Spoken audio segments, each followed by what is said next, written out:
수행에 대한 이론적인 강의를 시작하겠습니다. 3편부터 8편까지는 수행과 깨달음에 대한 이론적인 강의입니다. 본격적으로 강의를 시작하기 전에 다시 한번 안내를 하겠습니다. 이번 동영상 강의는 핵심적인 내용만 간결하게 설명하는 것에 주력하므로 세밀한 내용들은 생략되었습니다. 그런 부분에 관하여 궁금한 것이 있으면 저에게 개인적으로 질문하시면 됩니다. 제 책이나 블로그를 읽으셔도 도움이 될 것입니다. 온라인 줌 미팅으로 문답이 진행되는 카페로 가입하셔도 됩니다. 저는 사람들을 모아 조직을 만들거나 회비 등을 받지 않습니다. 저는 저의 주장이나 수행법이 최고의 방법이라고 주장하지 않습니다. 사람들이 깨달음에 이르도록 도와주는 여러 수행법 중에 하나라고 생각합니다. 제가 체득한 경계를 누구든지 쉽게 재현할 수 있도록 소개할 뿐입니다. 그래서 깨달음의 문턱을 낮추고자 합니다. 강의를 들으시면서 메모를 하거나 정리하려고 애쓰지 않기를 원합니다. 강의 내용은 한 귀로 듣고 한 귀로 흘려버리시기 바랍니다. 강의는 중요한 내용이 반복 설명됩니다. 의도적으로 같은 내용을 조금씩 반복하며 겹치게 설명할 것입니다. 잘 모르시겠으면 강의를 몇 번 반복해서 듣더라도 강의의 내용을 정리해서 챙기거나 외우려고 하지 않는 것이 좋습니다.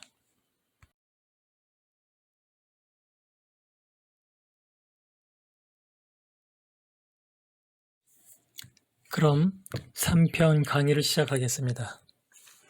사람의 능력으로는 궁극의 진리를 알 수가 없습니다. 인간은 인식의 범위 내에서만 세계를 경험하고 이해할 수 있지만 인간의 인식은 대단히 제한적입니다. 그렇다면 진리를 깨닫는다는 것은 어떤 의미일까요? 저는 그것을 삶의 고통에서 벗어나는 것이라고 주장합니다. 고타마의 가르침 중에 십사무계라는 용어로 설명되는 것이 있습니다. 14가지의 특정 질문들에 대해서는 고타마가 대답을 거부하고 침묵했다는 내용입니다. 14가지 질문은 크게 4가지 유형으로 구분되는데 시간, 공간, 자아, 사후 세계에 관한 것입니다.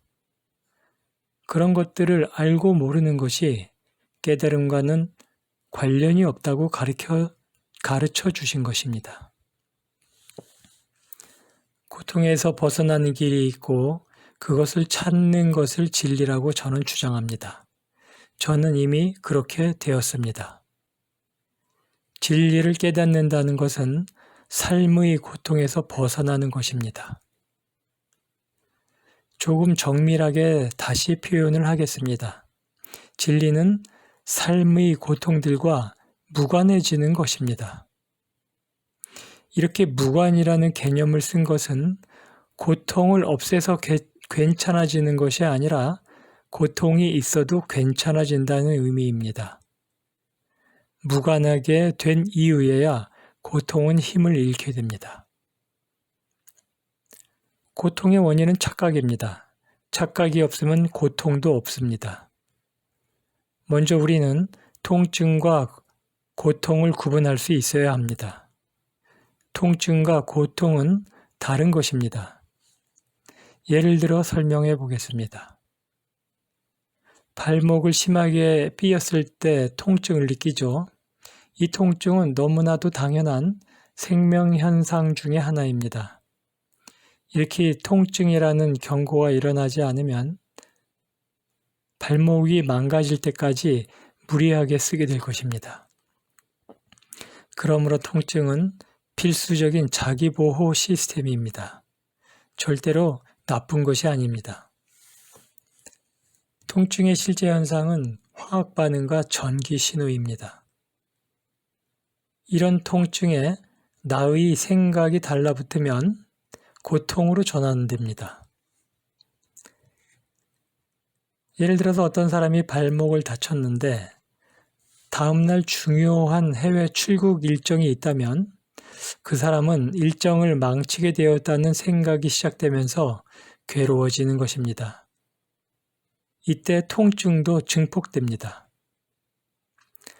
통증이 바로 고통이 되는 것은 아닙니다.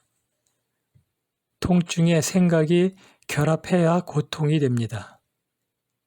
통증이 생기면 그 통증에 대하여 걱정하거나 빨리 벗어나야 한다는 강박적인 생각이 떠오릅니다. 통증에 대한 태도처럼 일상의 변화들에 대해서도 자기의 뜻대로 되어야 한다는 그런 생각이 결합되어 고통은 시작되는 것입니다. 그런데 내 뜻대로 되지 않습니다. 이것이 핵심입니다. 내 뜻대로 되지 않으니 괴로운 것입니다. 앞에서 고통의 원인이 착각이라고 설명을 했었죠. 통증에 달라붙는 생각이 고통인데 그 생각이 착각이라는 것입니다. 그 착각은 바로 세상이 내 뜻대로 되어야 한다는 생각입니다. 세밀하게 살펴보면 이 착각에는 두 가지 요소가 중첩되어 있습니다. 하나는 내 뜻대로 되어야 한다는 착각이고 다른 하나는 삶의 주체로서 나라는 것이 있다고 하는 착각입니다. 나라는 것도 착각이고 내 뜻대로 되어야 한다는 강박적인 당위성도 착각이라는 사실을 체득하고 이해하게 되는 것이 깨달음입니다. 삶을 책임지는 주체적 실체로서의 주인공인 그런 나라는 것이 실존한다는 생각이 착각이라니 믿어지지 않을 것입니다. 나와 세계가 너무나도 뚜렷하고 분명해서 의심할 여지가 없다고 모든 사람들이 느끼고 있지만 이것이 착각이라는 것입니다. 이제 이 착각에 대해서 구체적으로 살펴보겠습니다. 참고로 여기에서 중요한 용어를 하나 규정하고 넘어가겠습니다. 이 강의에서 자주 사용될 것 같으니 잘 이해해 주시기 바랍니다. 그 용어는 바로 나라는 착각입니다. 고전적으로는 무아라는 개념으로 사용되어지고 제 블로그와 책에서도 무아라고 표현되고 있지만 이 강의에서는 무아라는 용어 대신에 나라는 착각이라고 표현을 하겠습니다.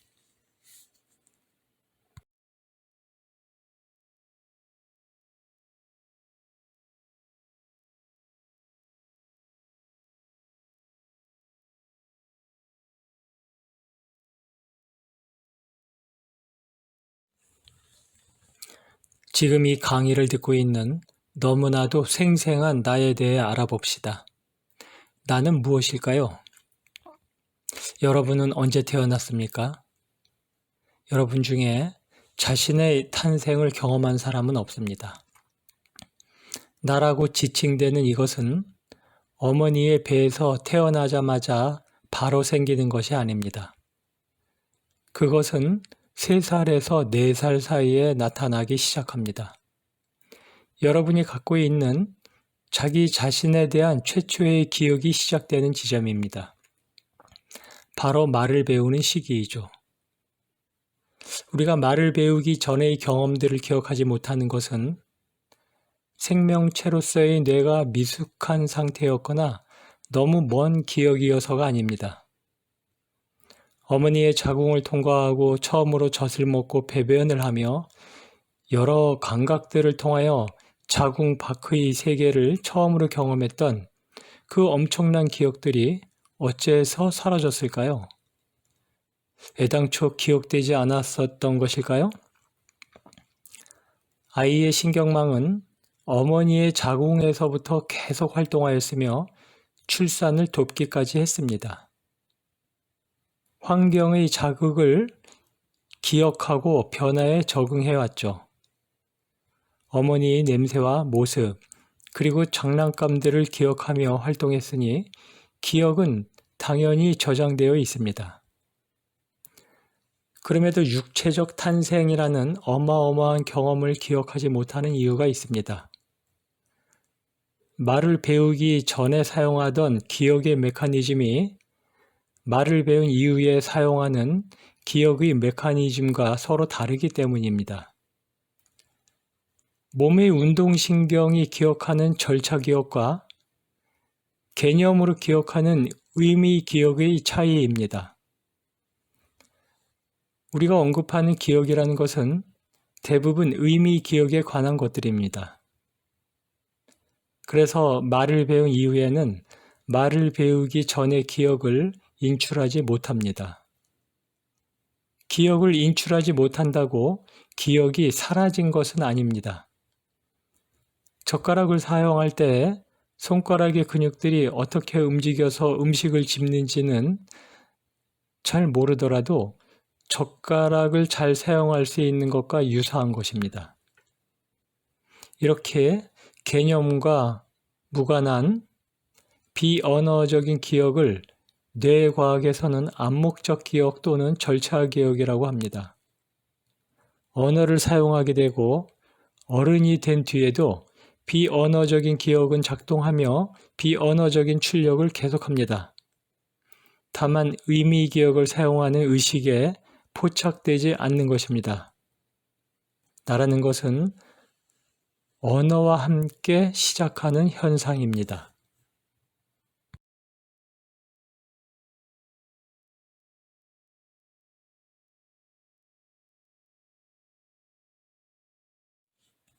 인간으로 태어났어도 언어를 배우지 않으면 자의식이 생기지 않습니다. 언어를 배우지 않으면 시 공간을 인식하지 못합니다. 언어를 배우지 않으면 주객 분리를 경험하지 못합니다. 시 공간이나 주객이라는 것이 모두 언어적인 개념 현상이기 때문입니다. 언어를 사용하지 않는 호랑이는 자기 생명을 유지하기 위해 사냥을 하고 영역 다툼을 벌이지만 나라는 개념을 사용하지는 않으므로 나라는 자의식이 없습니다. 시 공간의 세계를 인식하고 대상의 세계로부터 분리되어 있는 나라는 현상은 언어를 배워야만 일어날 수 있는 것입니다. 그러므로 나는 언어와 생각의 결과물입니다. 나라는 것의 정체성은 기억에 의존합니다. 사고나 치매 등으로 기억을 잃으면 정체성이 사라집니다. 그러나 이런 경우에도 생명 현상은 계속 진행됩니다.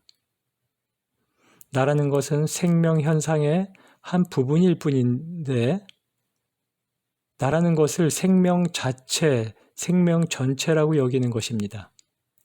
파도가 자신이 바다의 전부라고 여기는 것과 같은 현상입니다. 바로 이 지점에서부터 착각과 괴로움이 시작되는 것입니다. 기절을 하거나 꿈이 없는 깊은 잠에 들어 생각이 사라진다면 나도 사라집니다. 일상에서도 나는 수시로 사라집니다. 예를 들자면 어떤 객관의 대상에 깊이 몰두하여 잡념이 일어나지 않고 있다면 그 순간에 나는 사라진 것입니다. 나에 관한 생각이 있어야 나도 있다는 것입니다. 생각이 없으면 나라는 것은 사라집니다. 여전히 생명 현상은 진행되겠지만 그런 줄을 알 수가 없습니다.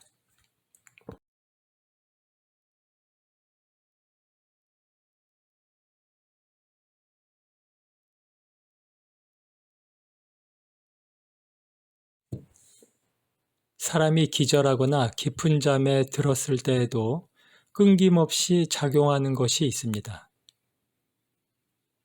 대표적으로는 폐의 호흡과 심장의 박동입니다. 생각이 사라지면 나라는 자의식도 사라지지만 무엇인가는 계속 작동을 합니다.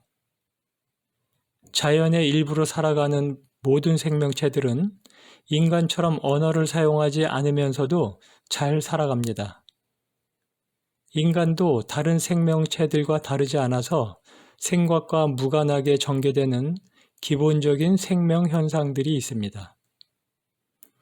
그 현상은 생각이 없을 때에만 작동하는 것이 아니라 생각이 작동할 때에도 동일하게 자기 기능을 이어갑니다.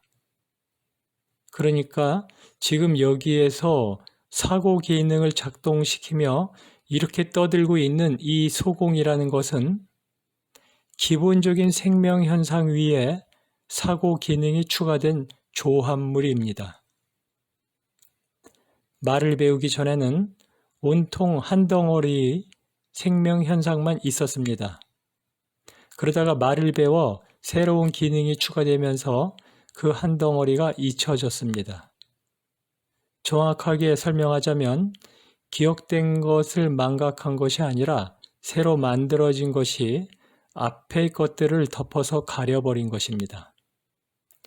예전의 시스템은 여전히 작동되고 있지만 의식의 영역으로 들어오지 못하고 있는 것입니다. 인간에게 언어가 가능해진 것은 고도로 발달한 뇌의 구조 덕분입니다. 동물이란 이동하면서 다른 생명체들이 생산한 양분을 섭취하는 생명체입니다.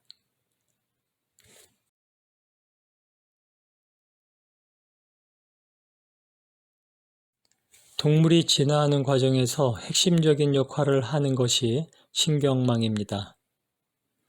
단세포 생명체가 모여서 다세포 생명체로 진화하려면 세포 간의 역할 분담이 필요합니다. 어떤 세포는 먹은 음식을 소화시키고 어떤 세포는 근육으로 활동하고 어떤 세포는 다른 세포들에게 영양과 산소를 공급해 주는 것이죠. 이런 역할 분담을 가능하게 해주는 것이 바로 신경망입니다. 뇌는 신경망의 핵심이며 신경망이 군집한 것입니다. 신경망은 생명 현상을 돕는 중요한 도구입니다.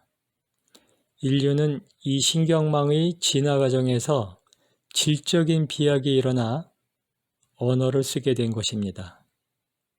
생각이라는 현상은 신경망이 진화하면서 만들어진 결과물 중의 하나입니다. 감각세포를 통하여 신체 내부와 외부의 변화를 끊임없이 감지하고 조절하던 신경망이 고도의 비약을 하며 만든 새로운 기능이 전두엽의 생각하는 능력입니다. 이 전두엽의 사고 기능을 통하여 인간은 자신 앞에 전개된 어떤 변화와 원인과 결과를 보다 광범위하고 보다 멀리 해석하고 예측할 수 있게 되었습니다. 훨씬 많은 정보들을 효율적으로 기억하고 다룰 수 있게 되었습니다. 그 힘을 통하여 인류는 생산력을 극대화할 수 있었고 지구의 생태계를 정복하게 된 것입니다. 그런데 이 강력한 능력이 인간에게 착각이라는 부작용도 함께 주었습니다. 이 착각에 대해서는 다음 강의에서 집중해서 다루겠습니다. 이번 강의를 정리하겠습니다. 진리는 생로병사의 괴로움에서 벗어나는 것입니다. 생로병사의 괴로움이 일어나는 것은 나에 대한 착각 때문입니다. 그것에 의하여 세상이 내 뜻대로 될 수 있다는 착각이 일어납니다.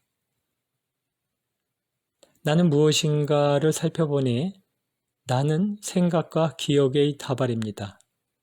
그런데 나는 생각과 기억의 다발이기도 하지만 그 전에 본질적으로는 생명현상입니다. 오늘 강의는 여기서 마치겠습니다.